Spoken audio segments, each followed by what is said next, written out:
This year's guest of honour is one of Britain's most established athletes and a former Croydon College student. Ladies and gentlemen, will you please welcome Donna Fraser.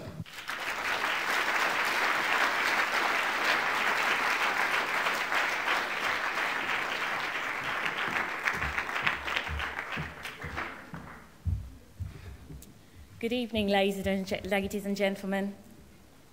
Good evening. That's what I like. I was not going to run across the stage, not in these heels anyway. First of all, I'd like to thank Croydon College for inviting me here this evening. It's always a great pleasure to share and celebrate such great things that you guys are doing, and I'm really proud of you, and you should be proud of yourselves. So why am I here? You may ask yourselves. Believe it or not, I was a Croydon student, so that's why I'm here. And also, I'm a local girl, born and bred in Croydon, and still proud of it. Yay!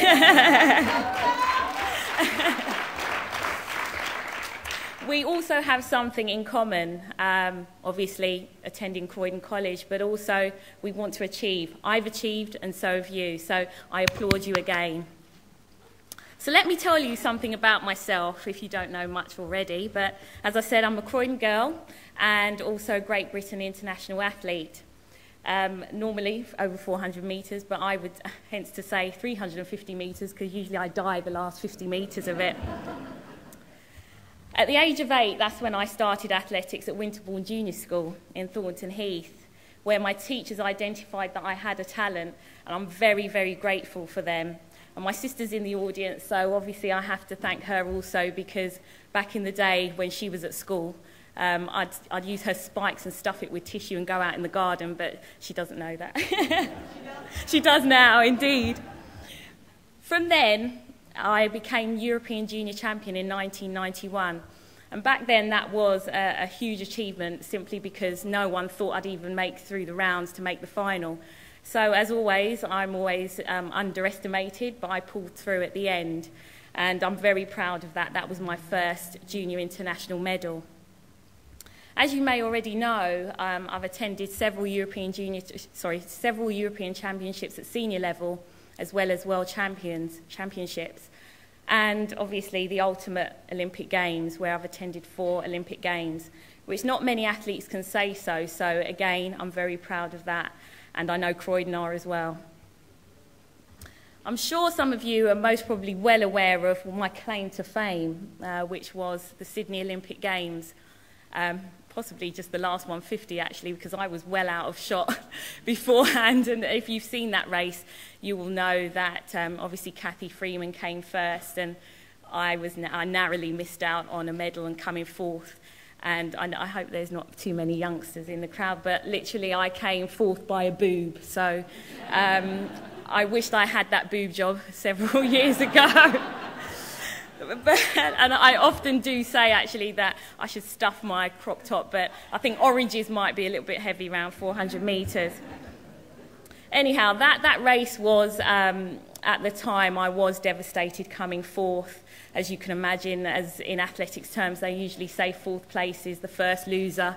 And being so close, I'd almost rather had come fourth, but a few metres back. But, you know, at the end of the day, the third place medal went to my teammate, Catherine Merry, and also my training partner that year, Cathy Freeman, who I was lucky enough to train with that year, which was a fantastic experience, training with someone who's the best in the world, and just seeing how she works, how she approaches training, etc. And, you know, likes of myself, having that opportunity was just fantastic. And I learnt so much from her, and, you know, being on the sidelines and just seeing how her mind works. You know, she's normal like all of us, you know, get to training. Like yourselves, I'm sure you turn up at college and think, oh, why am I here? Do I have to do this? And she was exactly the same. But, you know, when we got on that line, we worked hard, and it showed at that Games. But like I said, coming fourth, I was devastated. And however, when I got off the plane and got home, I realised the huge impact I had, not only people in Croydon, but my family, my friends. And they were saying, Donnie, you know, you came fourth, you're fourth best in the world. But, you know, we're high achievers, and you go there to do a job, you want to win, you want to do your ultimate best.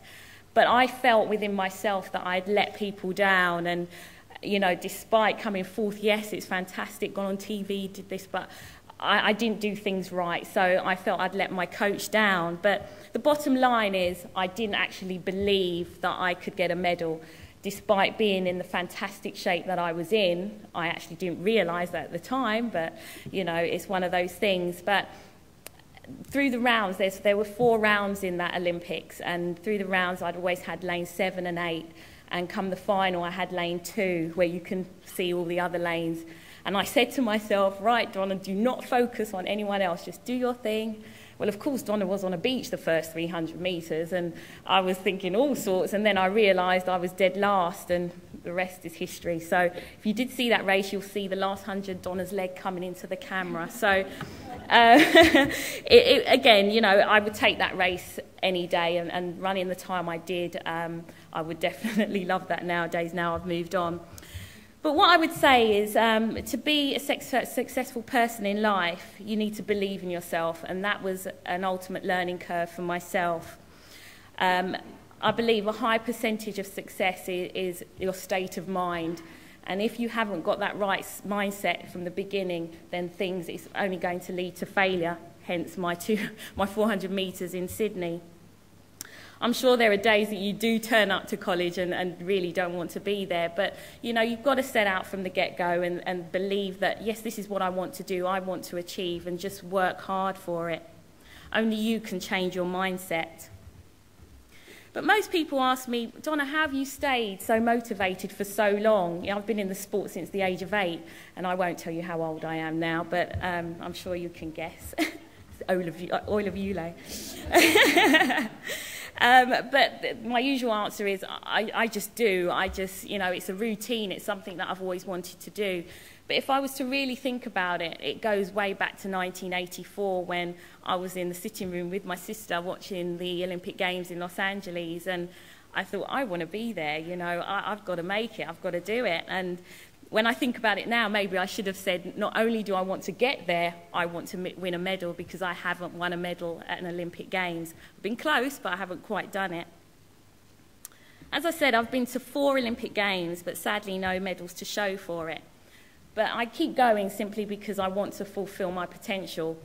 I believe I was given a talent, and I need to use that until the legs fall off, literally. Because I think athletics are getting fed up of seeing me. When is she going to retire? Is she done yet? But for me, as long as I'm still enjoying it, I will continue.